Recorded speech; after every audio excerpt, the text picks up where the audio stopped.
What's up, everybody? It's Chris, working on RedwoodJS, and I'm working today. So I've been looking at the way that we did our relationship in Redwood. So let's pull up the schema. So the way that we ended the last video was we were creating the item and user relationship, but I realized that what we'll need is some data on top of this, on top of users and items. So the way that Prisma works under the surface is this creates a join table, a many-to-many join table underneath, and part of the problem is we need to have some information on that join table that we can then update. Ideally, what we need, we'll say this is a user item. What we'd be looking for is a picked, whether you picked the item, and that would be a Boolean. So we need some way to create this. So just doing some research, and Prisma has its way of defining the relationship, and the way that we've got this defined right here is through this users and items, where we reference the other model on the ID, and that is what is called an implicit MN relationship. So a many-to-many relationship in software development is sometimes referred to as MN, as opposed to 1N or 1-1 relationships. So this is implicit, meaning that it implies how these should be connected. So under the surface, there's a different way of creating it. But under the surface, it creates a relation table, a second relation table that's not visible to Prisma in your Prisma schema. There is an explicit way of doing this, and this is the way that we're going to go forward, but there's a caveat. So Redwood does not handle the schema domain logic of the explicit relationship. So it can't walk this and create the CRUD that we used or any of that. So we need to convert the implicit relationship that we have to the explicit relationship that we want. So no Freudian slip there. So let's copy this over, and we're going to see what the syntax of this relationship is. So looks like we need to create, here's where our code ends. Here's where we need to create they use a categories on post.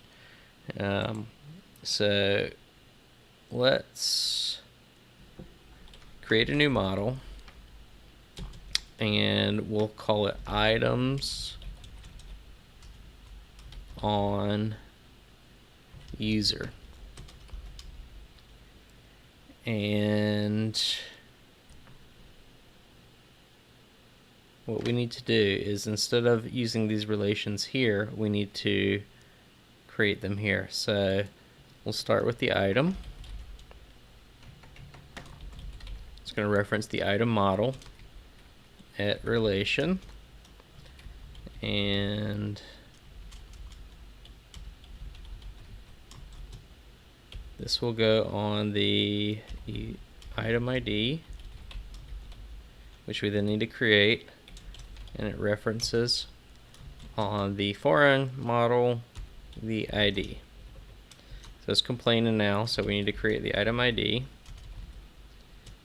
And item ID is an int on the item table, item model, and what is this complaining? Each model must have at least one unique criteria. Okay, so let's go ahead and do that unique criteria, and that's this at ID, and it's an array that takes the. We don't have a post ID. Item ID. So user ID. Now the user ID, if you remember, we use the UUID, so that's a string. Okay. So that's not complaining anymore. And we need to have the user. And that will be a relation. And it's going to be on the user ID. If you really want to confuse yourself, you could reference, you could select the field and accidentally put item ID in there. Wouldn't work, but it's something you could do. Okay, so this would be the explicit relation that is sort of the equivalent of this. I like the idea that we have the created at, so let's copy that so we know when a user added an item to their profile. And now we need to fill in this section right here. And this is going to be items on user, which will be an array, and this will be the same, and that'll be an array. Okay, so what we've added on top of that is the created at. The other thing that I said we needed was we needed a pict with a boolean of let's see, the default is going to be false. Okay, then let's get rid of this post and we'll go back over it. So the way that you can think of this is we've got a canonical item, and we've got a canonical user. We then have a join table, this items on user, where we connect the items to the user, and then we have some additional properties on top of that.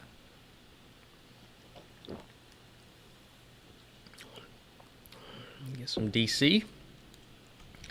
Okay, so no complaints yet.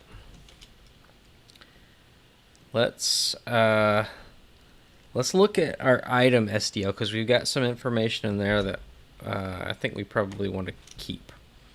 So what we added, if you remember, was this items by name, which is what that search utilizes to find it. And we've got these mutations as well. I don't think any of this stuff should change. So that should be the same.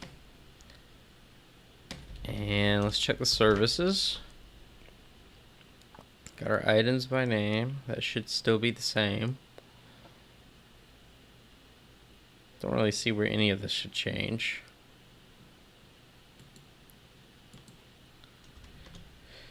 So I've already stopped the server. Let's see what happens when db save. Let's see what happens if we save that.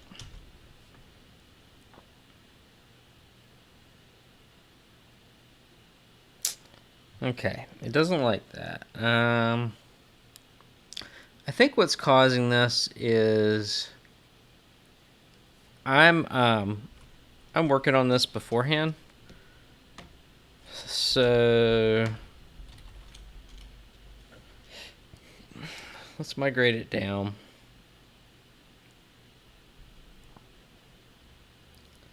Doesn't like that. So here's what you'll have to do if you get stuck with that. We're going to delete the dev.db, the migrations.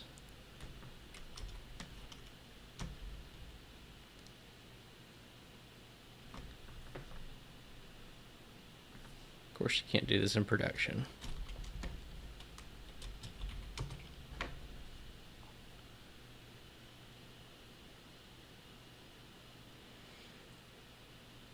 Right. So we've got this installed now. We're going to run the server. And having done so, we're going to find that we don't actually have any items in our database anymore. Is that hanging up?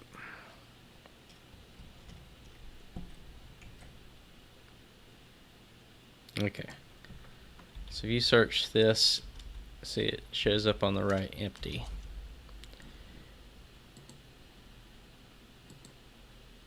Run this, can't find.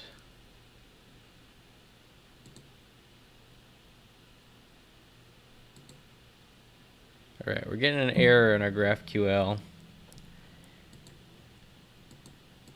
Now, if you remember, just have to navigate to items. So no items, let's create some. So we got beer in there. I'm a big fan of IPAs.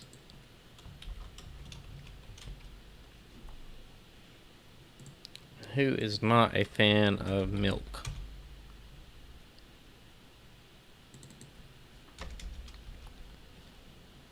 Alright, so now we're back here. These are showing up now. So let's refresh the GraphQL. Let's take these users off because I don't think that we've got that sorted out yet. Alright, got that. Yeah, if we go over here to the docs, items by name. So we can search the items, but now it's disconnected from the users table. Let's see what happens. Oops.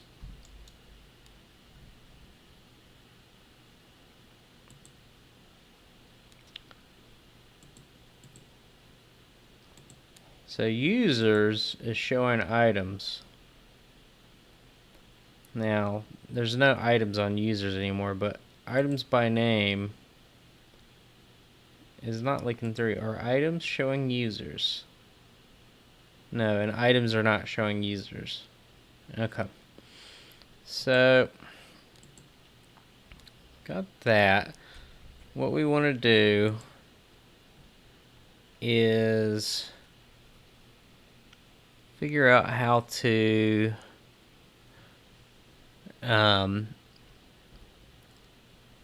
connect the, what was it we were looking at?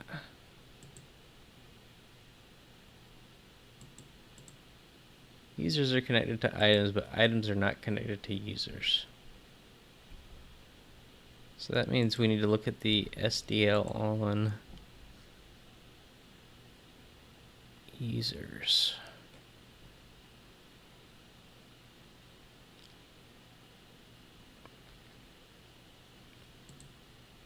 Let's close the search.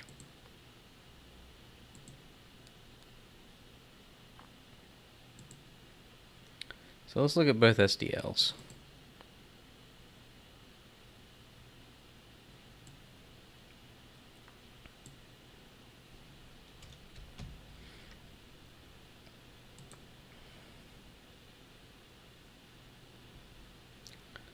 Okay, so it looks like users have items,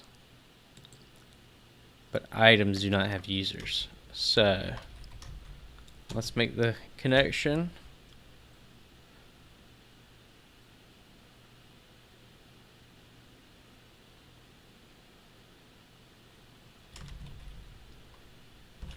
and there can be more than one.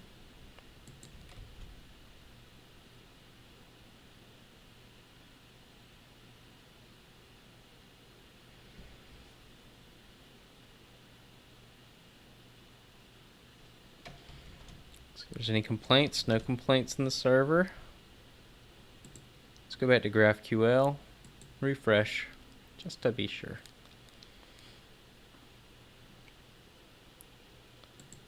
Let's check the docs. Users have items. Items have users.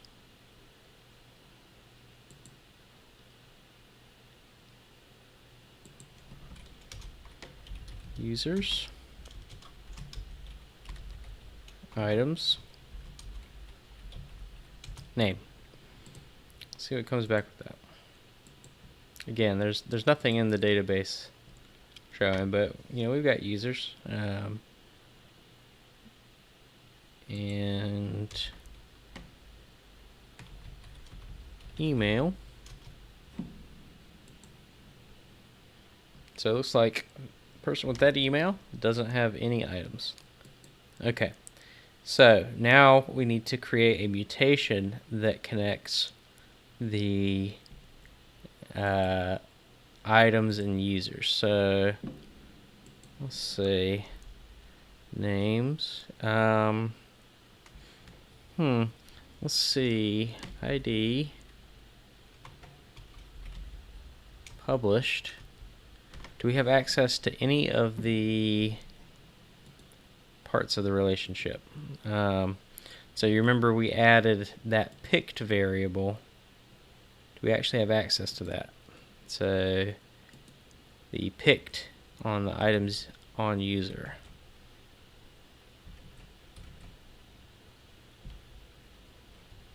Let's go over to GraphQL. Sorry.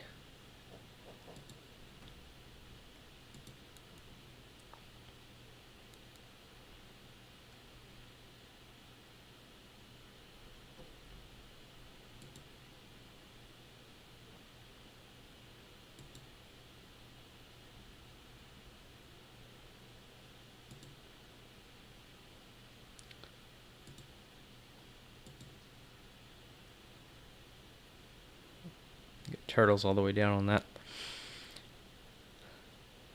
So I am not seeing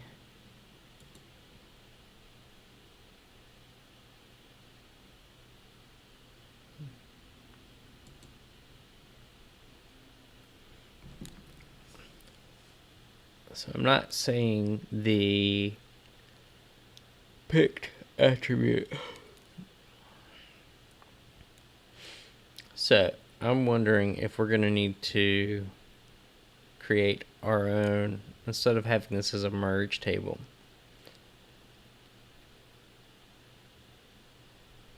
We may, or a join table, we may need to just have a separate user items table that doesn't follow the graph on GraphQL. That's something I'm gonna have to a think about. But what we did, I did show the ability to create explicit relationships through Prisma. We need to see if there's a way. I don't see a way to access the specific information that we need. So we need that picked attribute. And it would be wonderful if we could have it connected through GraphQL that way, but it may just need to be its own table. And even though it has data from users and items, it would be denormalized from those tables. So that opens up information issues with it being synchronized with any changes in the other database or the other tables, but at this point that may be our only option with this. So anyways, thanks for your time. Have a good day.